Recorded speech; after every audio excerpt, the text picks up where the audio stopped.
Welcome to Shaped by Faith. I'm Theresa Rowe, where we shape our bodies and hearts for God's purposes. I have two powerhouse men in the house today. I really do. My guests are Joe Welsh. He's the executive director of Friends of Sinners, and Chris Seaton, the founder and chair of the Owensboro Recovery Project, which we're going to talk about today. Thank you guys for being on Shaped by Faith. Thanks for having us. Absolutely. I want to give the listeners some background on both of you. And so, Joe, I want to start with you. How did you get involved with Friends of Sinners, and why did you? Well, two quick stories I'll tell you. The first is in January of 2010, I was in jail, the Davis County Detention Center, and there was a new program that had been open like 3 months, and it's called Friends of Sinners, and I was sitting in jail, and Roger Chilton and Cam Eichert were the at Friends of Sinners. They came to interview me, and they left there, and basically Roger told Cam I wasn't ready. Cam went to church with my mother, and Cam was pulling for me, and Roger just said, he's not ready, and he was probably right. I didn't know what I was doing in that interview, how to make a good impression or anything like that, but it's kind of cool looking back 10 years later, where I'm at now at Friends of Sinners, and I know that God's plan was perfect for me. And the second way that I got involved with Friends of Sinners was my dad was a client there. And my dad entered Friends of Sinners in 2012 and graduated in 2014. And from that, I just kind of fell in love with the program. 2014, once my dad graduated, I started volunteering there. I went down there on Wednesday nights, and I would give them 8 hours every week, and I would take the guys to church and to Walmart and just hung out with the guys and gave my time, and that's kind of my story of how I fell in love with Friends of Sinners. It was through my dad and his journey through Friends of Sinners and just falling in love with what they do. And also being recovery being a huge part of my life, I just fell in love with the Christ-centered recovery. So. Okay, thanks for sharing that, Joe. Chris, why do you have such a heart and passion to help others in addiction and recovery? My story is similar to Joe's. I'm a champion for the underdog. I root for the underdog. I was once that underdog, the forgotten. And in 2004, I was in Louisville, Kentucky at a homeless shelter with the substance abuse program. And I realized then that I received something that was invaluable from those guys there. And they gave me hope. They let me realize that because of their stories and where they were from and the transformation that had taken place in their life, that if it was possible for those individuals to recover and have a full and healthy life, that I could have that same life too. I just had to fall in line with some of the things and protocols of what the program that they had to offer that were available. So I did that. So today I've taken the proper steps, and grace of God intervened in my life as a 21-year-old. I made the decision to, change my life and stop using drugs and alcohol, and got involved in the fellowship 12-step program. And, today I'm the living example. 16 years later, I haven't put a drink or drug in my body. And, it's a kid from single-parent home, neglect, just a lot of childhood trauma has made it. And it's possible for other people to do the same thing. So I just want to be that light, just the message of hope that you can, no matter what your past or your circumstances, overcome those things, because God's grace is sufficient. It has been in my life, and He's worked through so many people and so many different organizations throughout my life to kind of get me to where I'm at today. So I feel like this is God leading me in the next step to be a leader, to step up and show people that we can recover and have a healthy and full life. So yeah, I definitely have that passion there. Thank you, Chris. Yeah. And it's up to both of your obedience and your will to follow what God has for you. I believe it's up to other people's obedience to be lights in their families, in their communities, in their work, in their government, wherever the Lord would place them. And I know it's through obedience that people come to know Jesus Christ as their Lord and Savior. I mean, you have to step up and you have to step out and show someone like someone showed you. And Joe, as you watched examples of other people I mean, it just impacts your heart. It's hard to explain because I know a woman impacted me through a fitness class, and that's why I do what I do. So, Chris, you and your wife, Jennifer, you're also actively involved with True North Treatment Center. And I know recently you opened up a men's complex, right? Yeah. So January 22nd, we took our first client at our men's facility.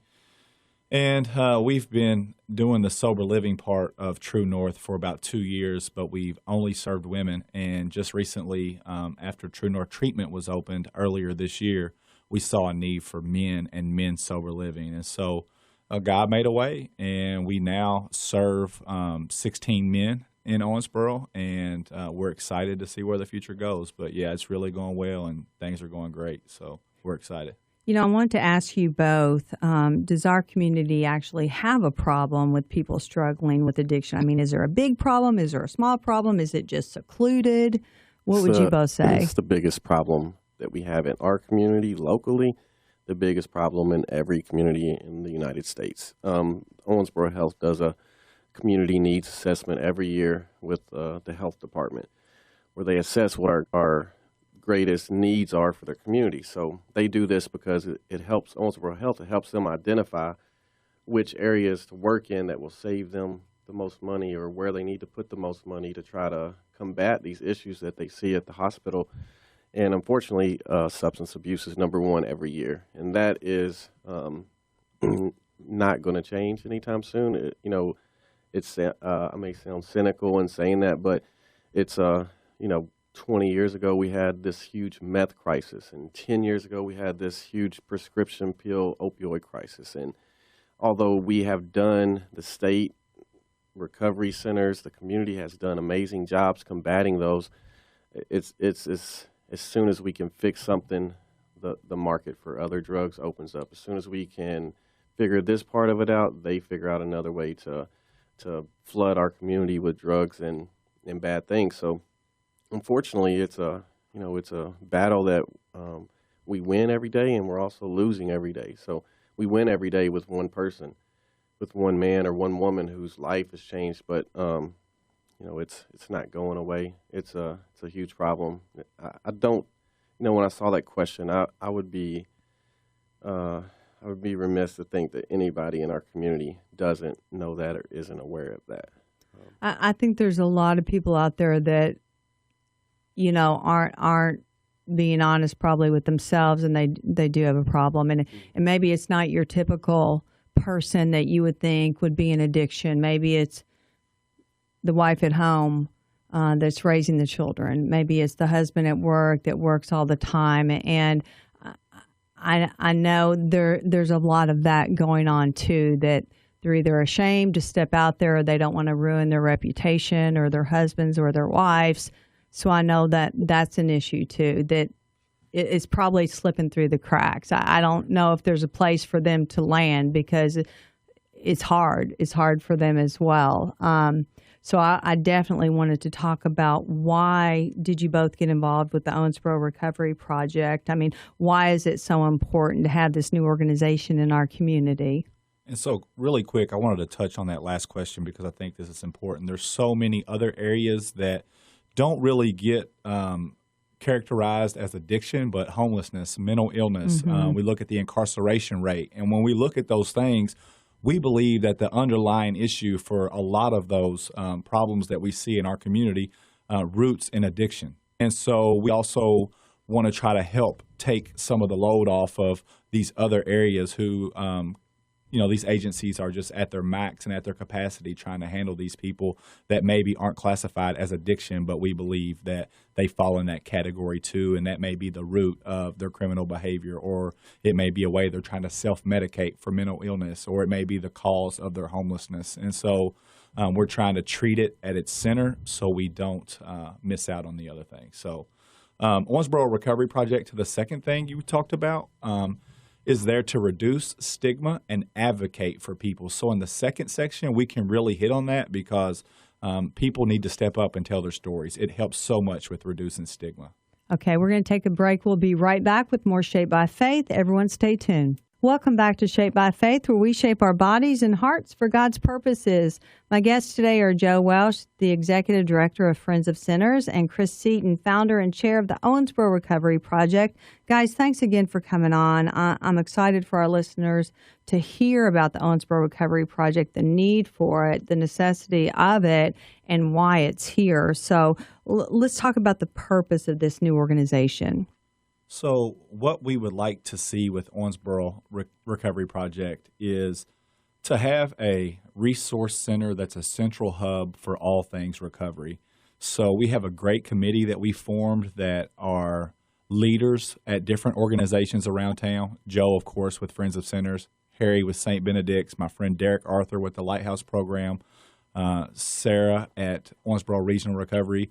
And we've all kind of come together and realized, us at True North, that we do a lot of things great as individual entities, but as a recovery community, sometimes we miss resources that other agencies may have that we're not privy to. And so we're starting to come together, and we want to have like a resource center for people to come together and get all their recovery needs met. And that's how it would function kind of Monday through Friday, like a professional business setting where we come in and we help plug people into the resources.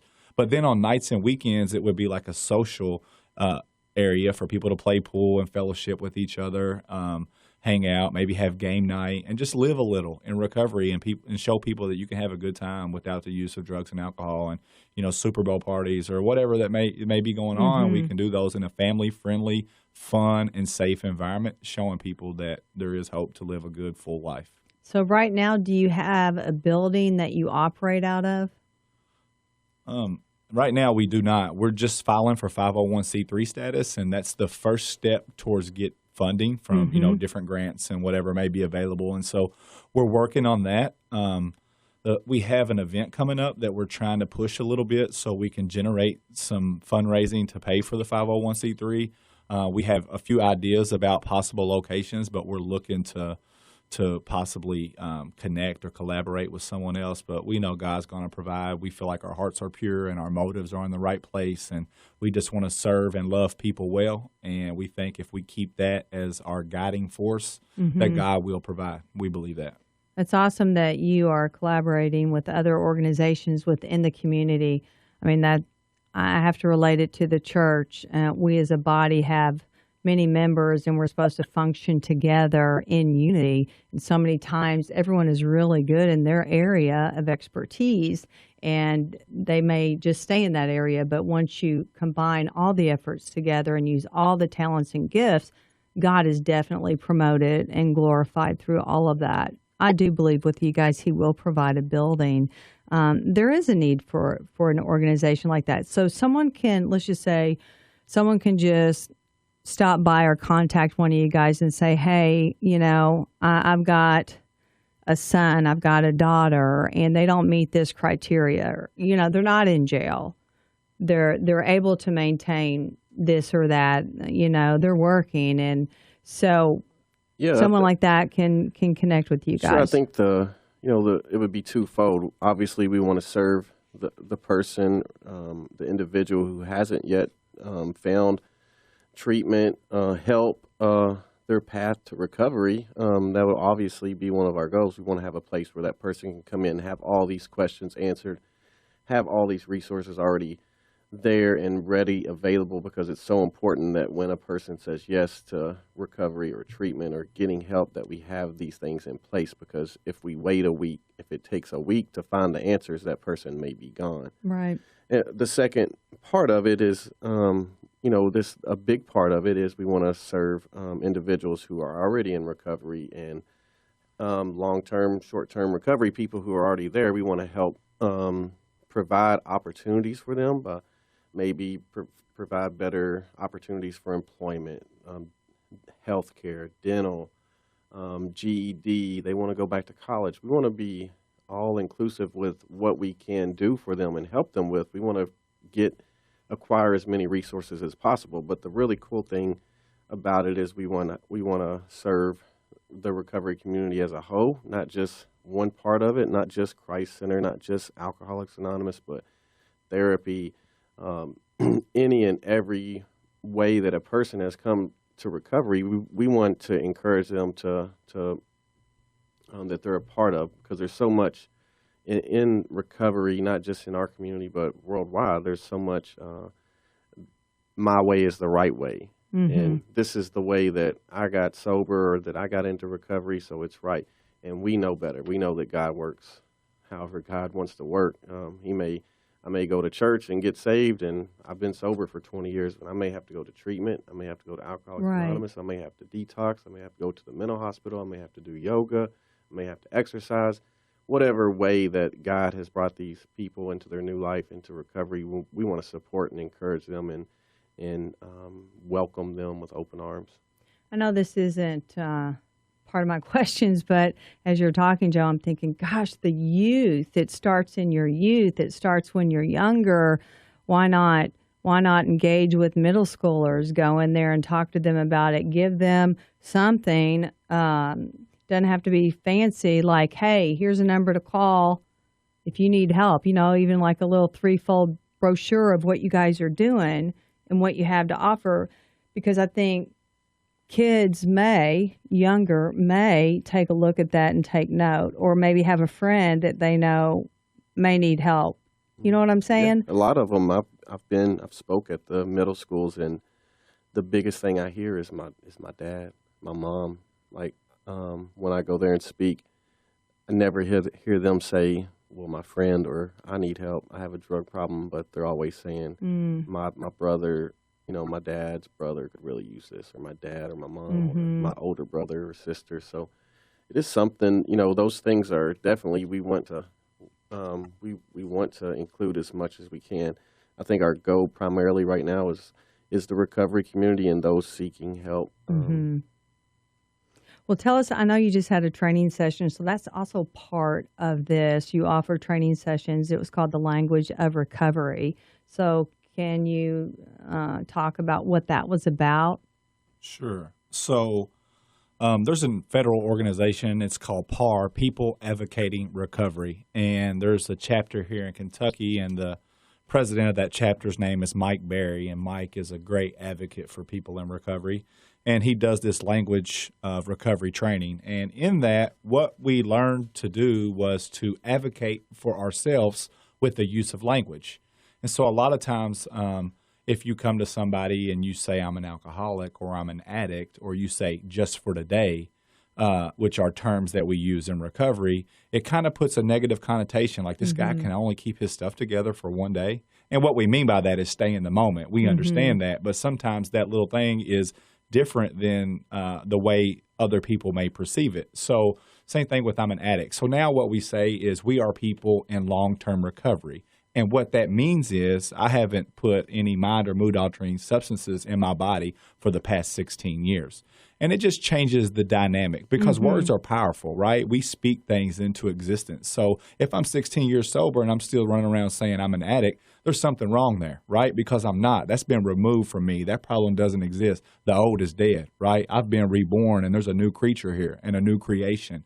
And so today I speak light into that, and I'm walking in the light. And, I want to project that in a positive manner so people understand who I am today. I'm not that same person I used to be. And so language is so key, especially when we're starting to communicate and connect with people who have no idea about what the recovery community is all about.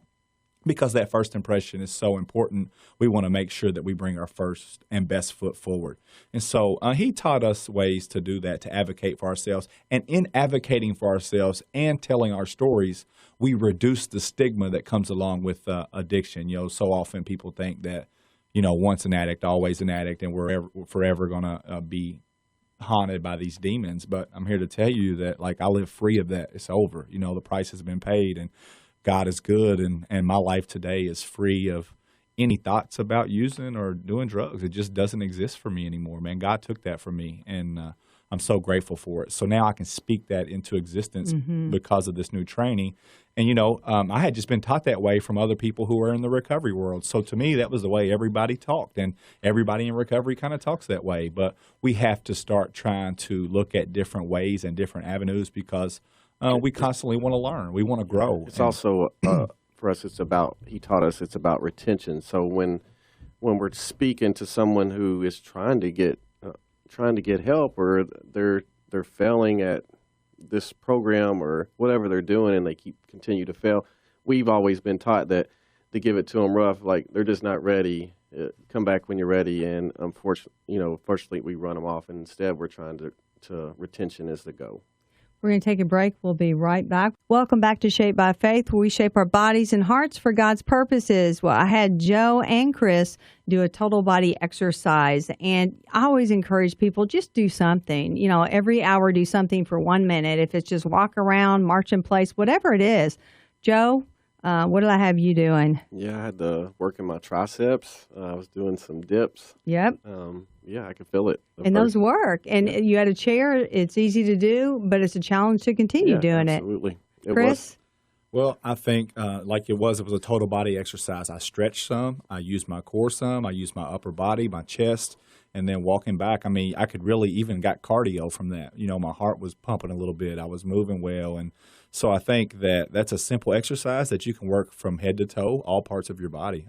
Had to engage your core. So, yeah, it was really effective. I could see if you could do that for an extended period of time where it would definitely get you going. So Chris did a walkout plank, push-up, walk back to standing, and he kept doing it over and over again. And Joe did the advanced tricep dips with the legs straight out, but you can certainly bend them and modify. And you could modify what you were doing as well, Chris. Let's get back to the Owensboro Recovery Project and the fundraising event that's coming up February 15th.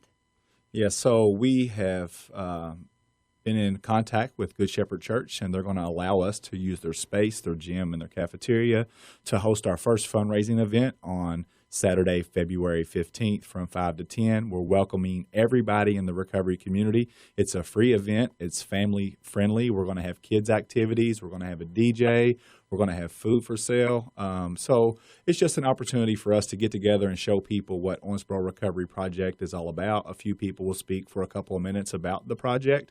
But more than that, it's just about us having fun and fellowshipping and living our best lives in recovery. So come out, it's food, fun, and fellowship. We're going to have a good time. Hope to see all you guys there.